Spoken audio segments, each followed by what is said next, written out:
সম্মানিত মা বোন যারা এসেছেন, অনেকেই মনে করে আমি নামাজ পড়ি, রোজা রাখি, কালো বোরকা পরি, আমি জিকির করি, আমি ইবাদত বন্দেগী করছি, আমি কি নেককার? না, নেককার হওয়ার জন্য নবীজি ওইদিকে ইঙ্গিত দেয়নি। আল্লাহর নবী বলেন নেককার নারী দুনিয়ায় ওইটা যার ভেতরে 4টা গুণ পাওয়া যায়। 1 নম্বরে স্বামী যখন বাইরে থেকে বাড়িতে আসে দুনিয়ার সব কাজ বাদ দিয়ে যারা স্বামীকে খুশি করার জন্য চেষ্টা চালায়, এরকম মহিলা এখন ঘরে ঘরে। এই মহিলা নেই, এই জন্য অনেকেই পরকীয়া প্রেম করে। আপনি তো ঠিক বলবেনই, কারণ এলাকায় এসব চলছে। সম্মানিত মা বোনেরা, আপনাদের স্বামীরাই দেখেন স্বীকৃতি দিচ্ছে এরা পরকীয়া প্রেম করে, এই কারণে আপনার কাছে রেসপন্স পায় না, আপনার কাছে যেটা পাওয়া দরকার পাচ্ছে না। এই জন্য শুধু স্বামীরা একা দায়ী থাকবে না, আপনারও দোষ আছে। আপনাকে বাদ দিয়ে যে মহিলার সাথে এই স্বামীটা লাইন করেছে তার ভেতরে যা আছে আপনাকে আল্লাহ তাই দিয়েছিলেন। কথা বলেন না কেন? কি জিনিসের কারণে ওর মন ওই দিকে চলে গেল? এখন অনেকে মহিলারা বলে যে হুজুর ওর নেশারই খারাপ। না, নেশার আপনি খারাপ করেছেন কেন? আপনি সব ওসাড় করে দিতে পারেন না, তাহলে তো আর আল্লাহর ওলি ওইদিকে যাচ্ছে না। সুতরাং আপনি নেককার হওয়ার জন্য স্বামীটা এটা আকাশের চাঁদ মনে করেন। এ বাড়িতে যখনই আসবে মনে করবেন এটা পৃথিবীর শ্রেষ্ঠ মেহমান। নবীজির স্ত্রী হযরতে মাইমুনা রাদিয়াল্লাহু তাআলা আনহা নিজেকে পরিপাটি করে গোসল করে সুন্দর করে সাজিয়ে বিছানায় নতুন চাদর বিছিয়েছে। আশপাশের মেয়েরা এসে ডাক দিয়ে বলে, মাইমুনা কে আসবে এমন এত সুন্দর করে সাজিয়েছে ঘর? হযরতে মাইমুনা বলে, পৃথিবীর শ্রেষ্ঠ মেহমান আমার স্বামী আসবে। মহিলারা হেসে ফেলেছে, ডাক দিয়ে বলে, স্বামী আবার মেহমান হইল? হযরতে মাইমুনা বলে, মেহমান না মানে তামাম পৃথিবীর শ্রেষ্ঠ মেহমান আমার কাছে আমার স্বামী। আর আপনার বউ যদি সাজগোজ করে বিছানায় নতুন চাদর বিছায়, যদি আপনি বলেন কি গো আজকে এত আনন্দ, জানো না লোক আসবে, তার মানে আপনি ওর কাছে লোকই না। আপনি কি? আপনি শুধু ওই খোকার বাপ, তাছাড়া আপনি লোক না। ওর কাছে লোক হচ্ছে ওর বিয়াই। না, মেয়েরা যদি নেককার হতে চায় প্রথম নম্বরে স্বামী আসলেই সব কাজ ওর বাদ। নবীজি এমনও জানিয়েছে যদি চুলার উপরে দুধ গরম হয়ে উতলিয়ে পড়ে যায়, যায় যাক, ও দরকার হয় 500 টাকার দুধ মাটিতে পড়ে যাও, তাও স্বামীর ডাকে সাড়া দাও। আজ মেয়েরা যদি একটু সাড় দিত, এই রেসপন্সটা আমাদের দিকে এগিয়ে যেত, আজ হাজারো পরিবারে পরকীয়া প্রেম মুক্ত হয়ে যেত। আমার তো বিশ্বাস হয় না, মনেও হয় না যে মানুষ পরকীয়া প্রেম করবে কি দিয়ে, এমনি শরীর চলে না। ইন্ডিয়া হারবাল, কলকাতা হারবাল ছাড়া ওর শরীরই চলে না। এরপরও যদিও লাইন করে বসতে হবে, অবশ্যই পরিবারে ঝামেলা আছে। মা বোনদেরকে আমি ভালোবাসি, আশা করছি আপনি ওজাড় করে দেবেন সময়, সম্পদ, আপনার শরীর সব আপনার স্বামীর জন্যে। যেই মহিলা স্বামীকে দেখানোর জন্যে, খুশি করার জন্যে সাজগোজ করে, ওটা তার ইবাদত হিসাবে গণ্য হয়ে যায়। স্বামীর কাছে আসার 10টা নিয়ম আছে। কোনো মহিলা যদি স্বামীর কাছে আসতে চায়, প্রথমে যতটুকু পরিষ্কার পরিচ্ছন্ন হওয়া দরকার তার পোশাক, তার শরীর, সে যেন করে আসে। 2 নম্বরে যদি সমর্থ থাক, সে যেন পারফিউম ব্যবহার করে, আতর, সেন্ট। আবার এগুলো ব্যবহারও করে বাজারে যাওয়ার সময়। যদি মার্কেটে নিয়ে যান তখন দেখবেন সাজের বাহার কি। সম্মানিত মা বোন যারা চুল খুলে বাজারে যান, বিভিন্ন অনুষ্ঠানে যান, যেই কয়টা চুল পর পুরুষে দেখবে ওই কয়টা সাপ কিয়ামতে কামড় দেবে। আর বাড়িতে থাকাকালীন যেই কয়টা চুল আপনার স্বামীর সামনে বের হয়ে থাকবে অতগুলো সওয়াব আল্লাহ লিখে দেবে। যেন বাড়িতে থাকাকালীন চুলে শ্যাম্পু করেন, সাবান লাগান, যা ভালো লাগে তাই দিয়ে চুল ফুলিয়ে থাকবেন, যেন দেখে ওর অন্য দিক থেকে মুখ ফিরিয়ে আসে। নবীজি বলেন 2 নম্বরে স্বামী যখন আসবে তাকে খুশি করার জন্যে, হাসি দেওয়ার জন্যে যা করা লাগে ও করবে। কোনো স্বামী যদি পছন্দ করে যে আমার বউ ব্লাউজ গায়ে দেবে, হাতা কাটা, ও যেন তাই দেয়। আমি তো এটা বানিয়ে বললাম নাকি? 3 নম্বরে স্বামী যেটা পছন্দ করে ওটা যদি জায়েজ হয়, আপনার জীবন থাকতে ওটা আপনি মেনে নেবেন। কথা বলছেন? স্বামী পছন্দ করছে বিয়ের পরে যেন মা বাবা আমাদের সাথে থাকে, কিন্তু অনেক বউ এটা পছন্দ করে না, মানেও না। এরকম বউ দেশে নেই? এই যে দিনাজপুরে বৃদ্ধাশ্রম তৈরি হয়েছে, এটা কি খেলা করার জন্যে? এই বউদের কারণে। আরে বউদেরকে হাওয়া দেয় এই বর মা আর ওর বড় বোন, ওখান থেকে হাওয়া লাগায় যে তাড়াতাড়ি আলাদা হ, খুব আরামে খেতে পারবি। আপনি অপেক্ষা করেন, আপনাকেও ঠিক ওই বৃদ্ধাশ্রমে পাঠানোর জন্য আপনার পেটের এই সন্তান আপনাকে পাঠাবে। 4 নম্বরে নেককারের সংজ্ঞায় পেয়েছি ওই স্বামী ওই স্ত্রী নেককার, যে স্বামী বাইরে গেলে তার সন্তান আর সম্পদ সে হেফাজতে রাখে। আল্লাহ রাব্বুল আলামিন মেয়েদেরকে এই 4টা গুণ অর্জন করার তৌফিক দিন। এটা প্রত্যেকটা জান্নাতের 8টা দরজা খুলে যাওয়ার গুণ। আজ হাজারো মহিলার ভেতরে গুণগুলো নেই, শুধু নামাজ পড়া রোজা রাখা আর কালো বোরকা পরায় মনে করে এইটাই আমি নেককার হয়ে গেছি। না, যারা এই মাল সম্পদ দুনিয়াতে জমা করবে আর সংরক্ষণ করে রাখার চেষ্টা চালাবে, মালের ব্যাখ্যা হাদিসে তাফসিরে 5টা। 1 নম্বর তো নেককার নারী, 2 নম্বরে অস্ত্র শস্ত্র, 3 নম্বরে প্রভাব প্রতিপত্তি, 4 নম্বরে ক্ষমতার চেয়ার, 5 নম্বরে টাকা পয়সা। এগুলো যারা বারবার জমা করে আর মনে করে এগুলো আমার কাছে স্থায়ীভাবে থাকবে, এগুলো সংরক্ষণ করার জন্য চেষ্টা চালায়, আখেরাতের যে বিশাল জীবন ভুলে যায়, এদেরকে লাজায় আল্লাহ প্রবেশ করাবে। বলেন নাউজুবিল্লাহ। জেলখানাতে যাবার পরে আমি বেশি দেখেছিলাম পারিবারিক কলহর কারণে অধিকাংশ মানুষ জেল খাটতেছে। এখন যে গাজীপুরের কাশিমপুরে যে এখন ফাঁসি দেয়, আগে তো শাহজাহান জল্লাদ ছিল, 40 বছর পরে বের হয়েছে। এরপরে যে এখন দায়িত্বে আছে ইলিয়াস, এর বাড়ি চট্টগ্রামে।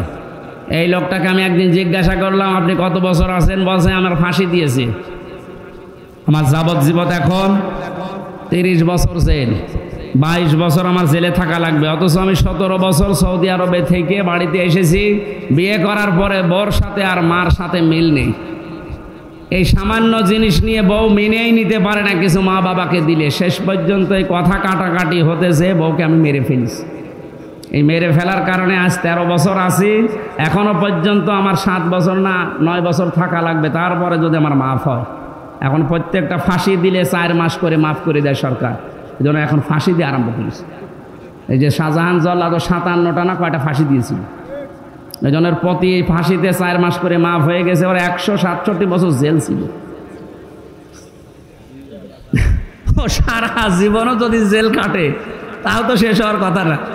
শেষ পর্যন্ত রাষ্ট্রপতি ওরে মাফ করে দিয়ে এই 30-32 বছর পরে বের করে দিয়েছে, এখন চার দোকান চালায়। এই যে পারিবারিক জীবনে বলেন, এই ইলিয়াস এই লোকটা 17 বছর বিদেশ খাটার পর বাইরের দেশ থেকে দেশে আসার পরে বিয়ে করে আবার এখন 13 বছর জেলে। তোর জীবনের কিছু আছে কি? ছোট্ট একটা বিষয়, এই স্ত্রীর সাথে মায়ের সাথে মিল নেই। পারিবারিক জীবনের এই সমস্যাটা, এই জন্য আমি জেল থেকে বের হয়ে এই 2টা বই করেছিলাম, যে পারিবারিক জীবনে দাম্পত্য যে কলহ এবং এর সমাধান 19টা। কয়টা? এই যে মানুষ পরকীয়া প্রেম করে, বউ শাশুড়ির মিল নেই, এগুলো কোরআন আর হাদিসের নোট করে করে লিখেছি। আপনার মেয়েদেরকে নিয়ে যেয়ে দেবেন। এই স্টেজে আছে মনে হয়, স্টেজের পেছনে আছে সাদা গাড়িতে, যে মেয়েকে বউকে মাকে যে মেয়ে বিয়ে দেবেন সামনে, ওই মেয়েকে দেন যে এটা পড়ো, এটা শেষ করো পড়া। মেয়েরা যারা এসেছেন ওইটা নিয়ে আপনার স্বামীকে, আপনার বড় ভাইকে, আপনি যে ভালোবাসেন যাদেরকে, এরকম মানুষকে বলেন পড়ো এটা। পরকীয়া প্রেম এবং পারিবারিক জীবনের সমস্যা দূর হবে আমার বিশ্বাস ইনশাআল্লাহ। রব্বুল আলামিন বলেন, কিয়ামতে এমন কঠিন অবস্থা আমি তৈরি করব, ওয়ালা ইয়াসালু হামিমুন হামিমা, কোনো বন্ধু বন্ধুর খোঁজ খবর পর্যন্ত জিজ্ঞাসা করবে না। 10 বছর পরে যদি আমার কোনো পুরাতন বন্ধুর সাথে দেখা হয়, যারা 9 সালে আমার সাথে বিশ্ববিদ্যালয়ে ভর্তি হয়েছিল, এই দিনাজপুরে একজন আছে মাওলানা মাহফুজুর রহমান, ওর আমি অনেক দিন দেখিনি, জেল থেকে বের হওয়ার পরেও দেখিনি। এই 4 বছর পরে যদি ওর সাথে এখন দেখা হয়, আমার তো মনে হয় ওকে আমি অন্তত 1 দিন 1 রাত বাড়িতে রেখে দেব। থাক। কোরআনে কারিমে আল্লাহ উদাহরণটা সেট করেছেন কি করে, যে সেদিন বন্ধু বন্ধুর কথা জিজ্ঞাসা করবে না, অথচ 2 বছর 4 বছর 10 বছর না, কোটি কোটি বছর পরে তোর বন্ধুর সাথে কিয়ামতে দেখা হবে। একটু ভাবেন আপনার নিজের জীবনের সাথে, এটা কিন্তু সামনে আসতেছে এই দিন। 4 বছর পরে মাওলানা মাহফুজুর রহমানের সাথে দেখা হলে যদি বুকে আগলিয়ে ধরি যে বাড়ি যেতে দেব না, আপনাকে আজকে রাখাই লাগবে আমার বাড়িতে, অথচ কোটি কোটি বছর পরে দেখা হবে মাহফুজের সাথে। আল্লাহ বলেন লা ইয়াসালু হামিমুন হামিমা, পরে জিজ্ঞাসাও করা হবে না যে ভাই কেমন আছো। শুধু এতটুকু নাই, ও বাসসারুনাহুম, কোরআন জানাচ্ছে তাদেরকে সামনাসামনি করা হবে, একটু দূরে চলে যাবে না, চোখের সামনে নিয়ে আসা হবে। এই যে সে 4 বছর আগের, সে 9 সালের বন্ধু। এটা ইয়াওয়াদুল মুজরিমু লাউ ইয়াফতাদি মিন আযাবি ইয়াউমিযিন বিবানি, মানুষ যখন এই ঘামের ভেতরে ঘামতে ঘামতে হাবুডুবু খাবে, এখানে যত গরম হোক ঘামের ভেতরে মানুষ ডুবে গেছে। কিয়ামতের যে 50,000 বছরের মতো একটা দিন আল্লাহ বানাবে, সূর্যটা আসবে মাথার আধা হাত উপরে, 1 বিঘত উপরে, মাটি তামা হয়ে যাবে, ঘামতে ঘামতে শরীর থেকে মানুষ ঘামে হাবুডুবু পর্যন্ত খাবে। দৃশ্য দেখার পরে বৃদ্ধ মানুষগুলো, যুবক মানুষগুলো বৃদ্ধ হয়ে যাবে, মেয়েদের লজ্জা স্থানও লাগবে না, পেট ফেটে সন্তান বের হয়ে যাবে। দুনিয়াতে যত কঠিন অবস্থা হোক, মানুষ দুধের বাচ্চার কথা বলতে চায় না, অথচ কিয়ামতে আল্লাহ বলেন এ দৃশ্য দেখে মানুষ দুধের বাচ্চার কথাও মনে থাকবে না, ভুলে যাবে। এই ভয়ঙ্কর দিনে মানুষগুলো পাগল হবে আল্লাহর আযাব থেকে বাঁচার জন্যে।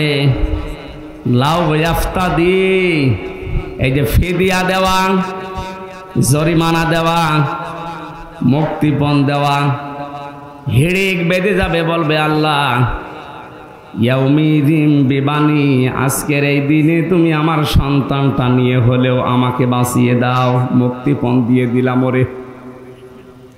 ও দিনাজপুরবাসী, আপনি চাতক পাখির মতো বসে আছেন, কি ভাবতেছেন বলেন? আমি তো আয়াতটা পড়ার পরে জেলখানা থেকে 3 বছর পরে আমার মেয়েটা, যারে 1 বছর রেখে গিয়েছিলাম, ফারিহা জান্নাত, 3 বছরে ওর উপরে আমার এত মহব্বত ভালোবাসা তৈরি হচ্ছে। আমার এই ভালোবাসার দিকে তাকিয়ে আমি বলছি, আমাকে যদি বাংলাদেশও লিখে দেয়, ফারিহাকে আমার মেরে ফেলা সম্ভব না, আমার ভালোবাসার খাতিরে বলছে। অথচ তার আমি দেখেই নাই, ও আমার চেনে না এখনো, আমার হুজুর বলে ডাকে, বলে হুজুর আমার বাড়িতে চলেন। কারণ 1 বছর রেখে গেছি, 3 বছরের ভেতরে আমার সাথে আর দেখা নেই। বাস্তবতা কোথায় পৌঁছিয়েছে বলেন? এত আদরের মহব্বতের ভালোবাসার ফারিহা জান্নাতকে যদি আমি সারা বাংলাদেশ লিখে দিলেও দিতে রাজি না হই, মেরে ফেলতে রাজি না হই, আল্লাহ বলেন বিবানি, এ ফারিহাকেও কিয়ামতে তুই আমার কাছে মুক্তিপণ হিসাবে দিতে চাইবি। এটা শুধু আমি একা না, আপনাদের জীবনে নেই। শুধু ওয়াজ শোনা না, আপনি বাস্তবে এটা মিলান তো, যে কত বড় কঠিন অবস্থা হলে নিজের এত বড় আদরের ভালোবাসার মেয়েকে পর্যন্ত মানুষ আল্লাহকে বলবে এটাও নিয়ে নেন, এ আমার দরকার নেই। কত জায়গায় বন্যা হয় দেখেছি, পেপারে পত্রিকায় ফেসবুকে, বন্যাতে মা ভেসে গেছে, মারা গেছে, তারপরও নিজের 2 বছর 2.5 বছরের সন্তানটাকে বুকের ওপরে ভাসিয়ে রেখেছে জীবিত অবস্থায়। এটা দেখেননি? তাহলে দুনিয়ার জীবনে জীবন পর্যন্ত দিয়ে দিচ্ছে, কিন্তু সন্তানকে মারতে রাজি না, বাঁচিয়ে রেখেছে মা। অথচ কিয়ামতে এই মাই বলবে আল্লাহ আমার এই ফারিহাকে আমি দিয়ে দিলাম মুক্তিপণ, আমারে বাঁচাও। অসাহিবাতিহি ওয়া আখি, মানুষ তার স্ত্রীকে দিতে চাইবে, বন্ধু বান্ধব এবং নিজের ভাইকে। অফাসিলাতিহিল্লাতি তওবে, তার জ্ঞাতি গোষ্ঠী, তার দলের লোক যারা তাদেরকে আশ্রয় দিত, যার নাম শুনলে মানুষ বলতো না অমুক দলের লোক, দরকার নেই, এইরকম দলের লোক কেউ বলবে আল্লাহ এদেরকেও দিয়ে দিলাম, আমাকে বাঁচাও। অমান ফিল আরদি জামিয়া, এটা আরো কঠিন। শুধু দলের লোক না, জ্ঞাতি গোষ্ঠীর লোক না, যারা আশ্রয় দিত তারা না, স্ত্রী না, ভাই না, সন্তানাদি না। আল্লাহ পাক বলেন এ পৃথিবীর যত সম্পদ আছে ও সব দিতে রাজি হবে। এরপরও সে বলবে আল্লাহ আমারে নাজাত দাও, আমাকে বাঁচাও। এতটুকু বলার পরে আল্লাহ আলোচনার ধরন এবার পাল্টিয়েছেন। একটু ভালো করে শুনবেন। এই যে জালজালা কঠিন অবস্থায় এতগুলো মানুষের নাম বলার পরে মহান আল্লাহ এবার বলেন কাল্লা, কখনোই না। এই যে এতগুলো জিনিস দিয়ে লোকটা মুক্তিপণ হিসাবে দিতে বাঁচতে চায়, নিজেকে মুক্ত করতে চায় আল্লাহর আযাব থেকে। কারণ ও দেখতে পাবে যে আমি এরকম আযাবে আছি, আর আমার সামনে আল্লাহর আরশের নিচে বসে 7 প্রকার মানুষ মাছের কলিজা দিয়ে খাবার খাচ্ছে। জোরে বলেন সুবহানাল্লাহ। যে 7 প্রকার মানুষকে দেখে ওর হিংসা হবে, ঈর্ষা হবে, মনে মনে রাগ হবে। সে কি এত বড় কঠিন আযাবের ভেতরে তামাম হাসরের ময়দানে সবাই আছে, আর ওই 7 প্রকার কারা এরা? কোনো জায়গায় যেখানে ছায়া নেই, শুধু আরশের ছায়ায় ওরা বসে বসে মাছের কলিজা দিয়ে খাবার খায়। তার 1 নম্বরে নবীজি নাম দিয়েছেন আল ইমামুল আদিল। দুনিয়ায় যারা ন্যায় বিচার করত। কি বিচার? দিনাজপুরের মানুষেরা ন্যায় বিচার শুধু কোর্ট কাছারিতে আদালতে না, পরিবারেও ন্যায় বিচার আছে। বলেন, নিজের 2টা ছেলে আছে, একটা লেখাপড়া করে, একটা মাঠে কাজ করে। যেটা পড়াশোনা করছে তার পেছনে খরচে আপনার কোনো হিসাব নেই। তাকে দুধ ডিম খাবার যেভাবে খাওয়ানো দরকার খাওয়াতে আছেন। যেটা মাঠে কাজ করে ওইটাও তো আপনি জন্ম দিয়েছেন। ওরে 10 বছরে কোনোদিন 1 গ্লাস দুধ দেয় না। কি বেশি বলে ফেললাম? আপনি তো অবিচার করছেন, আরশের ওই ছায়াতলে আপনি স্থান পাবেন না মনে করছেন। না, ওটা শুধু আল ইমামুল আদিল, যারা ন্যায় বিচারক, বাদশাহ, ওদের জন্য। আপনিও তো একজন বাদশাহ। আপনি পরিবারের বাদশাহ না, আপনি পরিবারের মালিক। মালিক মানেই তো বাদশাহ। আপনি দায়িত্বশীল। সুতরাং সন্তানদের প্রতি যেন অবিচার না হয় এটা খেয়াল করবেন। এখানে অনেক আল্লাহর ওলি বসে আছে, নিজের বাবার নামে বাবার সম্পদগুলো নিজের ছেলের নামে লিখে দিয়েছে। মেয়ের মাথায় হাত দিয়ে বলছে মা তোর জন্য দোয়া করে দিলাম যা। অথবা 1 ছেলেকে লিখে দিয়ে আর 2টা ছেলেকে ফাঁকি দিয়েছে। আপনার নামাজ, রোজা, হজ, যাকাত, দাড়ি, টুপি, পাগড়ি সব ওই আত্রায়। একাত বছর যদি বলেন হুজুর অসুবিধা নেই, আত্রায় পানি নেই, পানি নেই, তাও ডুববে। হাঁটো জল, তাই কি হাঁটো জলে ডুববে। যারা শরীক ফাঁকি দেয়, সে ছেলে হোক, মেয়ে হোক, বোন হোক, ফুফু হোক, চাচা হোক, জনগণ হোক, যারা শরীক ফাঁকি দিয়েছেন, শক্ত কথা বলছি 2টা, এদের জীবনে ক্ষতি হবে কয়টা? বলেন বলেন। 1 নম্বরে যেই দিন শরীক ফাঁকি দিয়েছে ওই দিন থেকে ওর জীবনের ইবাদত বন্দেগী কবুল হওয়া বাদ, ওটা আর মাথার উপরে উঠবে না। 2 নম্বরে যখন মারা যাবে ঈমান পাবে না, বেঈমান হয়ে মরবে। এই বাংলাদেশে কি এই আয়াতের উপরে পড়ে যায় এরকম মানুষ নেই? এখানে নেই? একেবারে সাহস করে হাত তোলেন তো, শরীক ফাঁকি দিয়েছেন কারা? এলাকায় আমার মনে হয় আগামী বছর আর ওয়াজ দেওয়ার দরকার নেই, এগুলো সব আল্লাহর ওলি বসে আছে।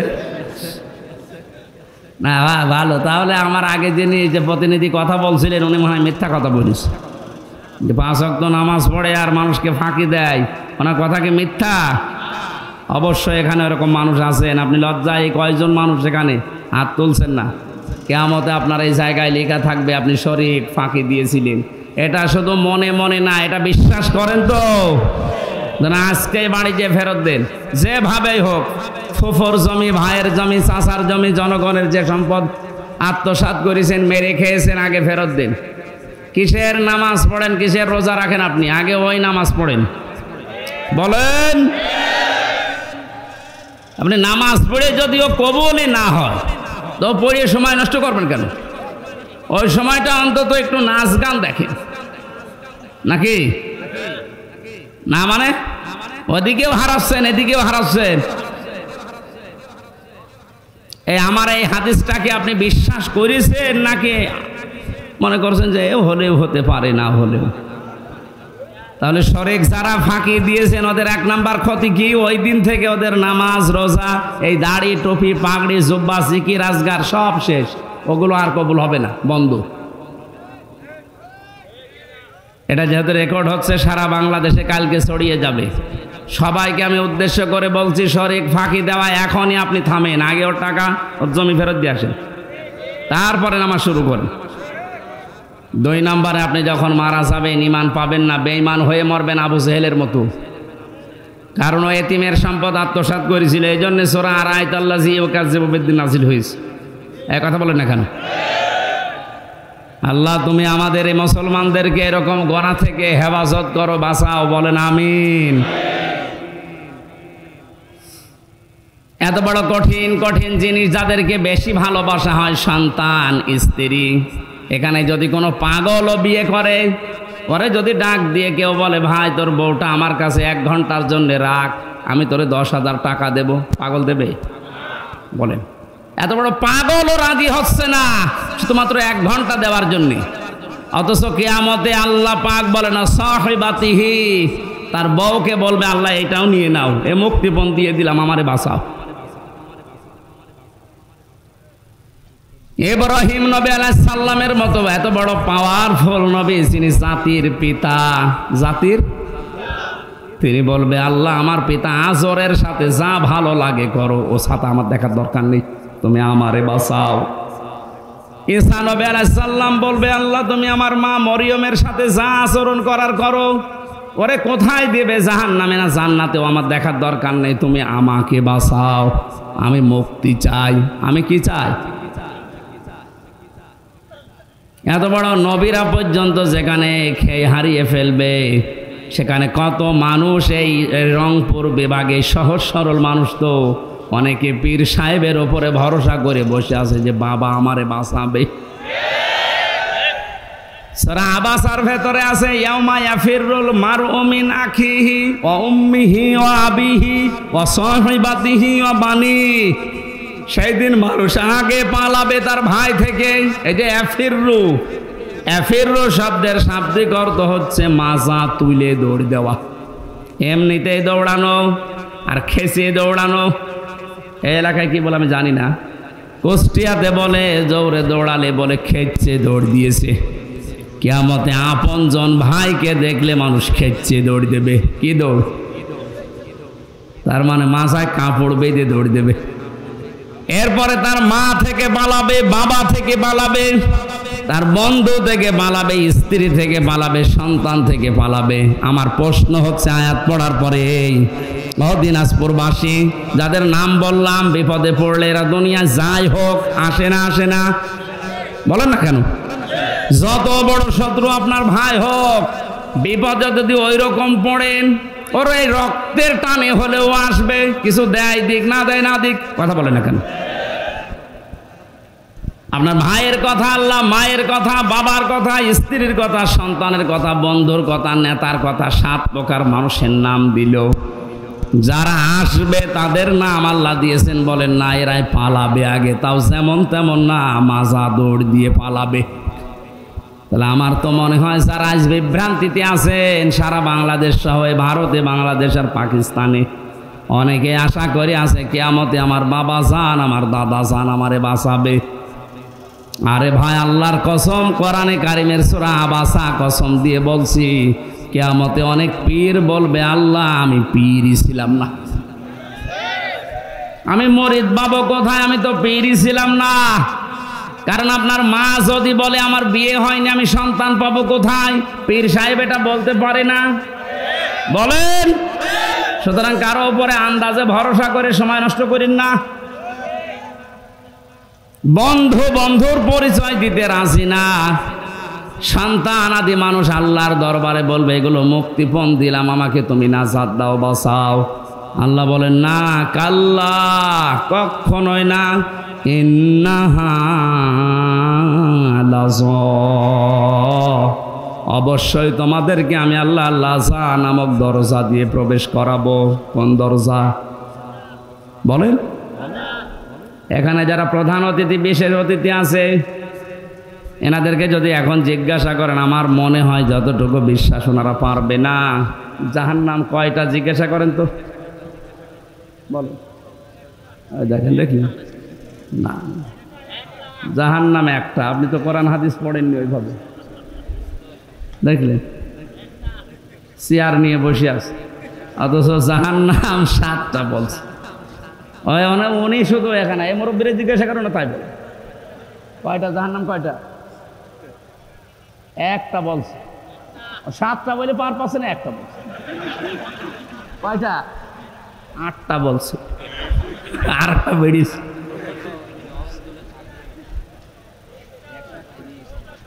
ধমক দিলে আমার মনে হয় আরো বাড়বে। না, এই ভ্রান্তিটা কাটানো দরকার, যে অনেকেই ভুলের ভেতরে আছে। এই অতিথি ভাই, কোনোদিন পড়িয়েছেন? না, আমি অনার্স মাস্টার্স করেছি কোরআনের উপরে, আমি তো কোনোদিন পাইনি। হ্যাঁ, জানেন না, এইটাই জানে না। শুধু এই দুইজন কেন, এখানে অধিকাংশ মানুষই জানে না জাহান্নাম কয়টা, জানে না। জাহান্নাম একটা। জাহান্নাম কয়টা? সে একজনকে বলছে, ওই ওযুর ফরজ কয়টা? 19টা। কি হাত ধোয়া, পা ধোয়া, জব্বা ধোয়া, নাক ধোয়া, চোখ ধোয়া, সব 17টা। ওযুর ফরজ তো বললি যে 19টা, বলতে বলতে 21টা বলে ফিরিস। বলছো হুজুর এখনো জানি, আমি ভয়তে বলছি। আমার মনে হয় মুরব্বীরে যত ধমক দেবেন, ও 7টা, 8টা, 10টা, শেষে 100টা বলে ফেলে। না, শুধু 10 ওনার একা না। এই বাংলাদেশে আজ আমার মনে হয় 100টা মানুষের 98টা মানুষ এই প্রশ্নের জবাব দেয় যে জাহান্নাম 7টা, জান্নাত 8টা। কোনোদিন এটা কোনো জায়গায় আমরা পড়িও নি, কোনো জায়গায় পাইও নি। ওই শুনে কি করি, ওই যে বললাম নবীকে পাগল বলতো, 2 নাম্বার কারণ কি ছিল? কিসে? কোনো কারণ নেই, এমনি বলতো। আমরা আজ এমনিতে এরকম বলি, কোনো জায়গায় কিন্তু পাইনি। কোরআনে আল্লাহ জানিয়েছেন সূরা হিজরের, এটা মুখস্থ করে রাখবেন। সূরা হিজরের 44 নম্বর আয়াত, আল্লাহ বলেন লাহা সাবাতু আবওয়াব, জাহান্নামের দরজা 7টা। কয়টা বলেন? জাহান্নাম কয়টা? একটা। লিকুল্লি বাবিম মিনহুম জুজউম মাকসুম, পৃথিবীতে যে যেই ধরনের অপরাধ করবে আল্লাহ তাকে ওই দরজা দিয়ে জাহান্নামে প্রবেশ করিয়ে ওই শাস্তি দেবে। তাহলে এক এক জায়গার শাস্তির ধরন এক এক রকম। কথা বলেন না কেন? আজকে যে দরজার আলোচনা করছি, দরজার নাম লাজা। নাম কি? কয়টা জাহান্নামের দরজা বলেন?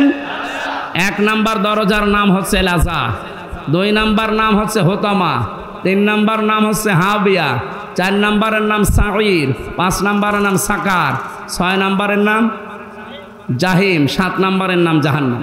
এই জাহান্নাম একটা দরজার নাম। তাহলে জাহান্নাম একটা দরজা।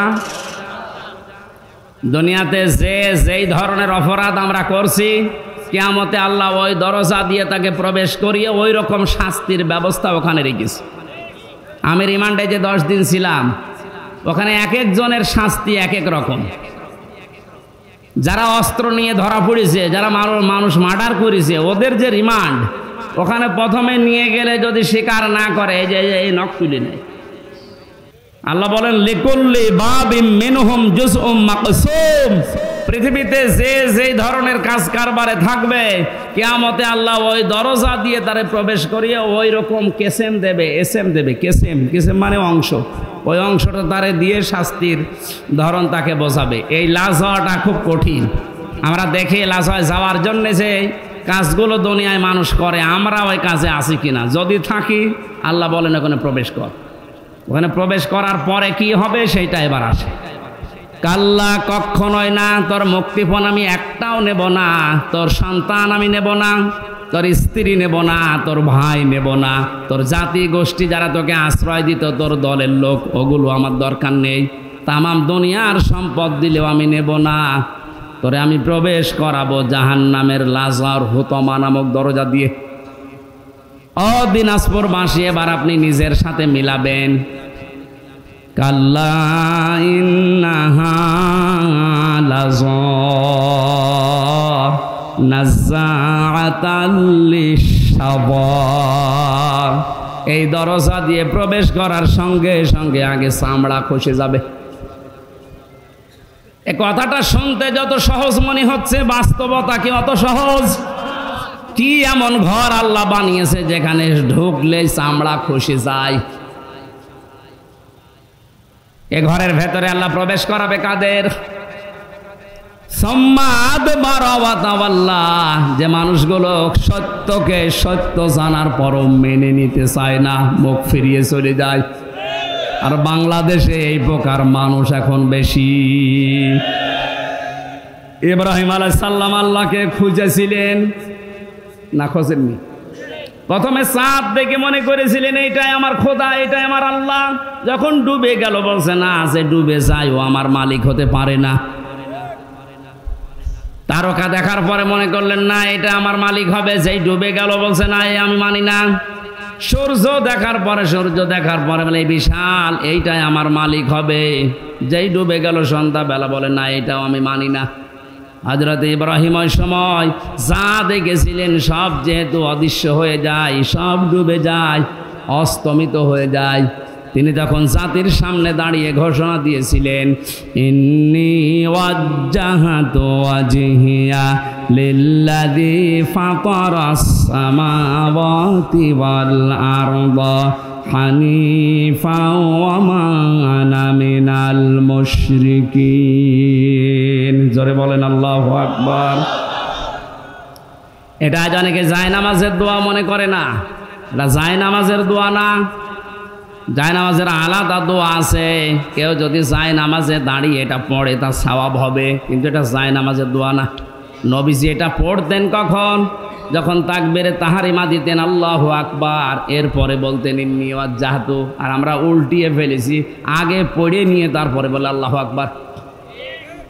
এখন থেকে নিয়মটা পাল্টিয়ে নেবেন, কারণ এই কথার ভেতরে এমন এমন মারাত্মক চারটা বিষয় আপনি আল্লাহর সাথে স্বীকৃতি দিচ্ছেন। ইন্নী, অবশ্যই আমি, ওয়াজ্জাহতু, আমার এই চেহারাকে, ওয়াজহিয়া লিল্লাযী ফাতারাস সামাওয়াতি ওয়াল আরদা হানিফা, আমার এই চেহারাকে আমি ফিরিয়ে দিলাম। চেহারা মানে শুধু এই মুখমণ্ডল না, আমার এই মুখমণ্ডল তো আছে আমার কর্মজীবনে, প্র্যাকটিক্যাল লাইফে যত কিছুর দিকে আমার মুখ ছিল, আমার স্ত্রীর দিকে, সন্তানের দিকে, টাকা পয়সার দিকে, ক্ষমতার দিকে, এই ভোটের দিকে, যত দিকে মুখ ছিল সব কিছু থেকে ফিরিয়ে আমি হানিফা, একনিষ্ঠভাবে আল্লাহর দিকে আমি ফিরে আসলাম, যিনি আসমান আর জমিনের উদ্ভাবক। ওমা আনা মিনাল মুশরিকিন, হে আল্লাহ আমি কিন্তু মুশরিক না। আমি কি না? আমি কারো সাথে শিরিক করি না তোমাকে, আমি কারো সাথে শরিক করি না। তুমি একা আছো। কুল হুয়াল্লাহু আহাদ আল্লাহুস সামাদ লাম ইয়ালিদ ওয়া লাম ইউলাদ ওয়া লাম ইয়াকুল লাহু কুফুওয়ান আহাদ। এই কথাটা আপনি দাঁড়িয়ে দাঁড়িয়ে স্বীকৃতি দিচ্ছেন। এ মুখ দিয়ে বলা যত সহজ, নিজের প্র্যাকটিক্যালে মিলানো অত সহজ না। কেউ যদি নামাজে এই কথা বলে দাঁড়িয়ে যায়, আল্লাহ আমি কিন্তু সব দিক থেকে মুখ ফিরিয়েছি, ও নামাজ পড়ার পরে কখনো আমার আল্লাহর আইনের সাথে শিরিক করতে পারে না। পারে না কেন? কারণ শব্দটা ছিল হানিফা, হানিফ না হানিফা, একেবারে টান আছে। আমি একনিষ্ঠভাবে ফিরে এসেছি, আমার এই কথার ভেতরে কোনো দুই নাম্বারই নেই। বলেন আপনি নিজের থেকে নিজে স্বীকৃতি দিলেন যে আমি দুই নাম্বার লোক না, আমি শুধু লোক দেখানোর জন্য এটা পড়ি না, সত্যি সত্যি পড়েছিলাম আল্লাহ আমি তো মুশরিক না, তোমার আইনের সাথে তোমার ক্ষমতার সাথে আমি কাউকে শরিক করি না, তুমি যে সব পারো এটা আমি বিশ্বাসও করি। আল্লাহ যেটা পারে ওটা অন্য কেউ পারে, এই বিশ্বাস করার নাম শিরিক। বিশ্বাসের নাম কি? সন্তান দিতে পারে শুধুমাত্র কে? বিয়ে করার পরে 100 বছর সংসার করছেন, সন্তান হচ্ছে না, এটা আপনার দোষ। কার দোষ? না, কথা একেবারে খারাপ বলেনি, কারণ তো আপনারও দোষ নেই, আপনার স্ত্রীরও দোষ নেই।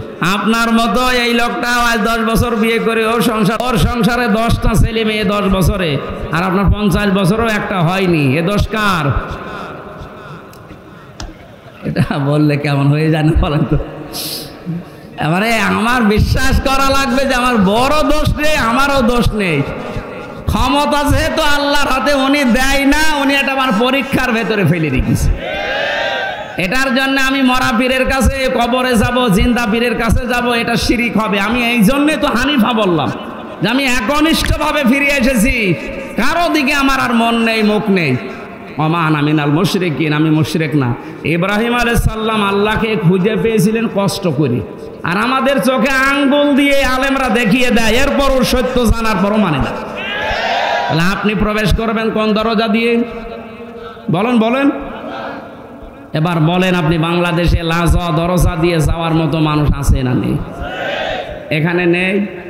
যারা সত্যকে জানার পরে অহংকার করে মুখ ফিরিয়ে চলে যায়। এরপরেরটা তো আরো কঠিন, বলবো। যারা সম্পদ জমা করে আর সংরক্ষণ করার জন্য চেষ্টা চালায়। সম্পদ কি? পৃথিবীর যত সম্পদ আছে, নবীজির ভাষায় উত্তম সম্পদ হচ্ছে নেককার আল্লাহওয়ালা মেয়ে মানুষ।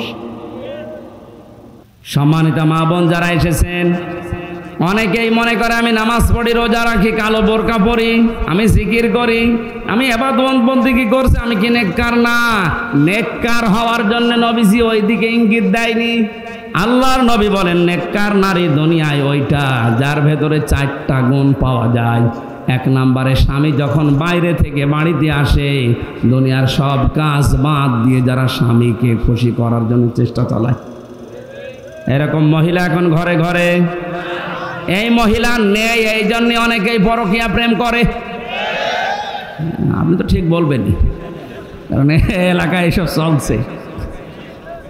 সম্মানিত মা বোনেরা, আপনাদের স্বামীরাই দেখেন স্বীকৃতি দিচ্ছে এরা পরকীয়া প্রেম করে, এই কারণে আপনার কাছে রেসপন্স পায় না, আপনার কাছে যেটা পাওয়া দরকার পাচ্ছে না। এই জন্য শুধু স্বামীরা একা দায়ী থাকবে না, আপনারও দোষ আছে। আপনাকে বাদ দিয়ে যে মহিলার সাথে এই স্বামীটা লাইন করেছে, তার ভেতরে যা আছে আপনাকে আল্লাহ তাই দিয়েছিলেন। কথা বলেন না কেন? কি জিনিসের কারণে ওর মন ওই দিকে চলে গেল? এখন অনেকে মহিলারা বলে যে হুজুর ওর নেশারই খারাপ। না, নেশার আপনি খারাপ করেছেন কেন? আপনি সব ওসাড় করে দিতে পারেন না, তাহলে তো আর আল্লাহর ওলি ওইদিকে যাচ্ছে না। সুতরাং আপনি নেককার হওয়ার জন্য স্বামীটা এটা আকাশের চাঁদ মনে করেন। এ বাড়িতে যখনই আসবে মনে করবেন এটা পৃথিবীর শ্রেষ্ঠ মেহমান। নবীজির স্ত্রী হযরতে মাইমুনা রাদিয়াল্লাহু তাআলা আনহা নিজেকে পরিপাটি করে গোসল করে সুন্দর করে সাজিয়ে বিছানায় নতুন চাদর বিছিয়েছে। আশপাশের মেয়েরা এসে ডাক দিয়ে বলে, মাইমুনা কে আসবে এমন এত সুন্দর করে সাজিয়েছে ঘর? হযরতে মাইমুনা বলে, পৃথিবীর শ্রেষ্ঠ মেহমান আমার স্বামী আসবে। মহিলারা হেসে ফেলেছে, ডাক দিয়ে বলে, স্বামী আবার মেহমান হইল? হযরতে মাইমুনা বলে, মেহমান না মানে তামাম পৃথিবীর শ্রেষ্ঠ মেহমান আমার কাছে আমার স্বামী। আর আপনার বউ যদি সাজগোজ করে বিছানায় নতুন চাদর বিছায়, যদি আপনি বলেন কি গো আজকে এত আনন্দ, জানো না লোক আসবে, তার মানে আপনি ওর কাছে লোকই না। আপনি কি? আপনি শুধু ওই খোকার বাপ, তাছাড়া আপনি লোক না। ওর কাছে লোক হচ্ছে ওর বিয়াই। না, মেয়েরা যদি নেককার হতে চায়, প্রথম নম্বরে স্বামী আসলেই সব কাজ ওর বাদ। নবীজি এমনও জানিয়েছে, যদি চুলার উপরে দুধ গরম হয়ে উতলিয়ে পড়ে যায়, যাক, ও দরকার হয় 500 টাকার দুধ মাটিতে পড়ে যাও, তাও স্বামীর ডাকে সাড়া দাও। আজ মেয়েরা যদি একটু সাড় দিত, এই রেসপন্সটা আমাদের দিকে এগিয়ে যেত, আজ হাজারো পরিবারে পরকীয়া প্রেম মুক্ত হয়ে যেত। আমার তো বিশ্বাস হয় না, মনেও হয় না যে মানুষ পরকীয়া প্রেম করবে কি দিয়ে, এমনি শরীর চলে না। ইন্ডিয়া হারবাল, কলকাতা হারবাল ছাড়া ওর শরীরই চলে না। এরপরও যদিও লাইন করে বসতে হবে, অবশ্যই পরিবারে ঝামেলা আছে। মা বোনদেরকে আমি ভালোবাসি, আশা করছি আপনি ওজাড় করে দেবেন সময়, সম্পদ, আপনার শরীর সব আপনার স্বামীর জন্যে। যেই মহিলা স্বামীকে দেখানোর জন্যে, খুশি করার জন্যে সাজগোজ করে, ওটা তার ইবাদত হিসাবে গণ্য হয়ে যায়। স্বামীর কাছে আসার 10টা নিয়ম আছে। কোনো মহিলা যদি স্বামীর কাছে আসতে চায়, প্রথমে যতটুকু পরিষ্কার পরিচ্ছন্ন হওয়া দরকার, তার পোশাক, তার শরীর সে যেন করে আসে। 2 নম্বরে যদি সমর্থ থাকে সে যেন পারফিউম ব্যবহার করে, আতর, সেন্ট। আবার এগুলো ব্যবহারও করে বাজারে যাওয়ার সময়। যদি মার্কেটে নিয়ে যান তখন দেখবেন সাজের বাহার কি। সম্মানিত মা বোন, যারা চুল খুলে বাজারে যান, বিভিন্ন অনুষ্ঠানে যান, যেই কয়টা চুল পর পুরুষে দেখবে ওই কয়টা সাপ কিয়ামতে কামড় দেবে। আর বাড়িতে থাকাকালীন যেই কয়টা চুল আপনার স্বামীর সামনে বের হয়ে থাকবে অতগুলো সওয়াব আল্লাহ লিখে দেবে। যেন বাড়িতে থাকাকালীন চুলে শ্যাম্পু করেন, সাবান লাগান, যা ভালো লাগে তাই দিয়ে চুল ফুলিয়ে থাকবেন, যেন দেখে ওর অন্য দিক থেকে মুখ ফিরিয়ে আসে। নবীজি বলেন 2 নম্বরে স্বামী যখন আসবে তাকে খুশি করার জন্যে, হাসি দেওয়ার জন্যে যা করা লাগে ও করবে। কোনো স্বামী যদি পছন্দ করে যে আমার বউ ব্লাউজ গায়ে দেবে হাতা কাটা, ও যেন তাই দেয়। আমি তো এটা বানিয়ে বললাম নাকি? 3 নম্বরে স্বামী যেটা পছন্দ করে ওটা যদি জায়েজ হয়, আপনার জীবন থাকতে ওটা আপনি মেনে নেবেন। কথা বোঝেন? স্বামী পছন্দ করছে বিয়ের পরে যেন মা বাবা আমাদের সাথে থাকে, কিন্তু অনেক বউ এটা পছন্দ করে না, মানেও না। এরকম বউ দেশে নেই? এই যে দিনাজপুরে বৃদ্ধাশ্রম তৈরি হয়েছে, এটা কি খেলা করার জন্যে? এই বউদের কারণে। আরে বউদেরকে হাওয়া দেয় এই বর মা আর ওর বড় বোন, ওখান থেকে হাওয়া লাগায় যে তাড়াতাড়ি আলাদা হ, খুব আরামে খেতে পারবি। আপনি অপেক্ষা করেন, আপনাকেও ঠিক ওই বৃদ্ধাশ্রমে পাঠানোর জন্য আপনার পেটের এই সন্তান আপনাকে পাঠাবে। 4 নম্বরে নেককারের সংজ্ঞায় পেয়েছি ওই স্বামী, ওই স্ত্রী নেককার যে স্বামী বাইরে গেলে তার সন্তান আর সম্পদ সে হেফাজতে রাখে। আল্লাহ রাব্বুল আলামিন মেয়েদেরকে এই 4টা গুণ অর্জন করার তৌফিক দিন। এটা প্রত্যেকটা জান্নাতের 8টা দরজা খুলে যাওয়ার গুণ। আজ হাজারো মহিলার ভেতরে গুণগুলো নেই, শুধু নামাজ পড়া, রোজা রাখা আর কালো বোরকা পরায় মনে করে এইটাই আমি নেককার হয়ে গেছি। না, যারা এই মাল সম্পদ দুনিয়াতে জমা করবে আর সংরক্ষণ করে রাখার চেষ্টা চালাবে, মালের ব্যাখ্যা হাদিসে তাফসিরে 5টা। 1 নম্বর তো নেককার নারী, 2 নম্বরে অস্ত্র শস্ত্র, 3 নম্বরে প্রভাব প্রতিপত্তি, 4 নম্বরে ক্ষমতার চেয়ার, 5 নম্বরে টাকা পয়সা।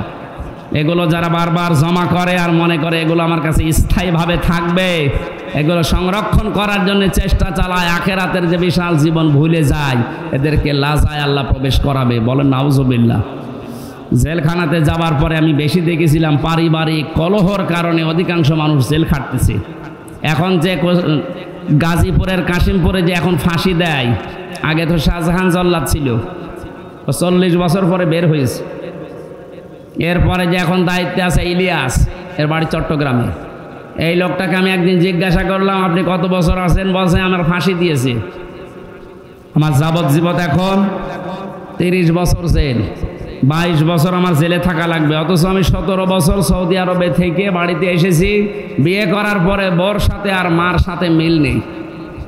এই সামান্য জিনিস নিয়ে বউ মেনেই নিতে পারে না কিছু মা বাবাকে দিলে। শেষ পর্যন্ত এই কথা কাটাকাটি হতেছে, বউকে আমি মেরে ফেলিস। এই মেরে ফেলার কারণে আজ 13 বছর আছি, এখনো পর্যন্ত আমার 7 বছর না 9 বছর থাকা লাগবে, তারপরে যদি আমার মাফ হয়। এখন প্রত্যেকটা ফাঁসি দিলে 4 মাস করে মাফ করে দেয় সরকার, এই জন্য এখন ফাঁসি দিয়ে আরম্ভ করেছে। এই যে শাহজাহান জল্লাদ 57টা না কয়টা ফাঁসি দিয়েছিল, এই জন্য প্রতি ফাঁসিতে 4 মাস করে মাফ হয়ে গেছে। ওর 167 বছর জেল ছিল। ও সারা জীবনও যদি জেল কাটে তাও তো শেষ হওয়ার কথা না। শেষ পর্যন্ত রাষ্ট্রপতি ওরে মাফ করে দিয়ে এই 30-32 বছর পরে বের করে দিয়েছে, এখন চার দোকান চালায়। এই যে পারিবারিক জীবনে বলেন, এই ইলিয়াস এই লোকটা 17 বছর বিদেশ খাটার পর বাইরের দেশ থেকে দেশে আসার পরে বিয়ে করে আবার এখন 13 বছর জেলে। তোর জীবনের কিছু আছে কি? ছোট্ট একটা বিষয়, এই স্ত্রীর সাথে মায়ের সাথে মিল নেই। পারিবারিক জীবনের এই সমস্যাটা, এই জন্য আমি জেল থেকে বের হয়ে এই 2টা বই করেছিলাম যে পারিবারিক জীবনে দাম্পত্য যে কলহ এবং এর সমাধান 19টা। কয়টা? এই যে মানুষ পরকীয়া প্রেম করে, বউ শাশুড়ির মিল নেই, এগুলো কোরআন আর হাদিসের নোট করে করে লিখেছি। আপনার মেয়েদেরকে নিয়ে যেয়ে দেবেন। এই স্টেজে আছে মনে হয়, স্টেজের পেছনে আছে সাদা গাড়িতে, যে মেয়েকে, বউকে, মাকে, যে মেয়ে বিয়ে দেবেন সামনে ওই মেয়েকে দেন যে এটা পড়ো। এটা শেষ করো পড়া। মেয়েরা যারা এসেছেন ওইটা নিয়ে আপনার স্বামীকে, আপনার বড় ভাইকে, আপনি যে ভালোবাসেন যাদেরকে, এরকম মানুষকে বলেন পড়ো এটা। পরকীয়া, প্রেম এবং পারিবারিক জীবনের সমস্যা দূর হবে আমার বিশ্বাস ইনশাআল্লাহ। ওটা যাওয়ার সময় নিয়ে যান। আর গরমে আমার ভেতরে একদম ঘেমে শোধ চলছে। রাতের বেলা দিনাজপুর শহরে মাহফিল আছে রাত 9টায়, আমি ওইটার দাওয়াত দিলাম, যদি পারেন যেন, আর নাই তো এই কয়েকদিন পরে আবার এখানে আছে পাশে, ওখানে যেন। আর আগামীতে নিয়ে আসলে রাতের বেলা নেই, আমি পারছি না। আল্লাহুম্মা আমিন। লা ইলাহা ইল্লা আনতা সুবহানাকা ইন্নী কুনতু মিনাজ জালিমিন। মাবুদ, তোমার বান্দা বান্দিরা কঠিন গরমে প্রচণ্ড তাপদাহ চলছে, এরপরও বাড়িতে না যেয়ে আল্লাহ তাআলা এই দুপুর বেলা অনেকে না খেয়ে কোরআনে কারিমের শোনার জন্য বসে আছে। এত কষ্ট স্বীকার যারা করেছে এদেরকে খালি হাতে ফেরত দিও না। এই কষ্টের জন্য তুমি এদের মাফ করে জান্নাতি বলে ঘোষণা দিয়ে দাও। রংপুর বিভাগের মানুষগুলো বড় নিরীহ, এরা সহজ সরল, এরা গরিব মানুষ। তোমার হাবিব জানিয়েছে ধনীদের চাইতে 500 বছর আগে এদেরকে নাকি তুমি জান্নাতে দেবে। এ বিভাগে যারাই বাস করে আল্লাহ, এই মানুষগুলোর জন্যে মুসাফির অবস্থায়, মাজলুম অবস্থায়, অসুস্থ অবস্থায় দোয়া করছি, এদেরকে তুমি সত্যি জান্নাত দিয়ে দিও। আজকের আলোচনার সওয়াবগুলো নবীর রওজায় পৌঁছিয়ে দিও। যে যতটুকু কষ্ট আজকে গরমে সহ্য করেছে কোরআনের ইজ্জতে, আল্লাহ তুমি তাকে ওই পরিমাণেই মাফ করে দাও। আমরা অনেকে অসুস্থ হয়ে পড়েছি, আমাদেরকে শেফায়ে কামেলা আজেলা দান করো। যেভাবে সে এগিয়েছে কোরআনের জন্য অর্থনৈতিকভাবে, তার ওই টাকায় এভাবে বরকত দিয়ে দাও। তোমার যে বান্দাগুলো প্রতিনিধি হওয়ার জন্য আকাঙ্ক্ষা পেশ করেছে, যার জন্য তোমার ইসলামের দ্বীনের কাজ হবে, এদেরকে তুমি নির্বাচিত করে দিও আল্লাহ। প্রধান অতিথি আমাদের এমপি সাহেব জাকারিয়া সাহেবকে কবুল করে নাও। যত অতিথি আজকে এসেছে প্রত্যেকটি অতিথিকে ওমরের মতো বানিয়ে দাও। সম্মানিতা মা বোনদেরকে ফাতেমার মতো, আয়েশার মতো জীবন দাও আল্লাহ। আগামীতে এই মাহফিলটা কোরআনের জন্য বিশাল আকারে কবুল করে নাও। রইসুদ্দিন ভাই তার মায়ের জন্য দোয়া চেয়েছে, আল্লাহ আমাদের সবার মাকেই তুমি মাফ করে দাও। মাথা নিচু করে দোয়াটা পড়েন, রব্বির হামহুমা কামা রব্বায়ানি সগীরা। আল্লাহ কোরআনের দাওয়াত নিয়ে সেই কুষ্টিয়া থেকে এই 400-500 কিলো দূরে তোমার যে বান্দার মাধ্যমে আসি, হারুনুর রশিদ, তোমার এই ছোট্ট গোলামকে তুমি মঞ্জুর করো। তার জীবনের ভালো কাজগুলো কবুল করো, তার জীবনের অন্যায় কাজগুলো তুমি মাফ করে দাও। তার স্ত্রী যে সন্তান তুমি দিয়েছো, মেহেরবানি করে ফাতেমার মতো বানিয়ে দাও। তার মা বাবাকে মাফ করে দাও। আল্লাহ তুমি আমার মা বাবাকেও ক্ষমা করো। আমার 2টা সন্তান ফারিহা জান্নাত, জান্নাতুল মাওয়া, এদেরকে তুমি ফাতেমার মতো বানিয়ে দাও। জীবন থেকে 3টা বছর এক ধরে কেটে গেল আল্লাহ। ওই 3টা বছর তুমি নবীজি 3 বছর জেলে ছিল, তার সাথে কবুল করে নাও। এলাকায় মাটির নিচে যত মানুষ ঘুমিয়ে আছে, কোরআনের ইজ্জতে কবরগুলো জান্নাত বানিয়ে দাও। আমাদের পারিবারিক জীবনে তুমি ওসমান রোকিয়ার মতো পরিবেশ তৈরি করে দাও। হাজার হাজার মানুষ আজ বাংলাদেশে অনেকে জেল খাটতেছে শুধু পারিবারিক জীবনের কারণে। আল্লাহ পরিবারে তোমার সালাম নামের খাতিরে শান্তি দাও। আগামীতে এই অনুষ্ঠানটা কোরআনের প্রচারের জন্য আরো বিশাল আকারে মঞ্জুর করো আল্লাহ। যে যুবকগুলো এই মাহফিলের জন্য শ্রম দিল আল্লাহ, যুবকদেরকে তুমি হযরত হুসাইনের মতো বানিয়ে দাও। কখন কার মরণ চলে আসে জানি না। এই প্রচণ্ড গরমে অনেকের শরীর ঘেমে ঘাম শরীর থেকে ঝরছে পানির মতো। তারপরেও যারা বসে আছে, আমাদেরকে তুমি কালেমা থেকে দূরে সরিয়ে দিও না। একবার হলেও যেন পড়ি লা ইলাহা ইল্লাল্লাহু মুহাম্মাদুর রাসূলুল্লাহ।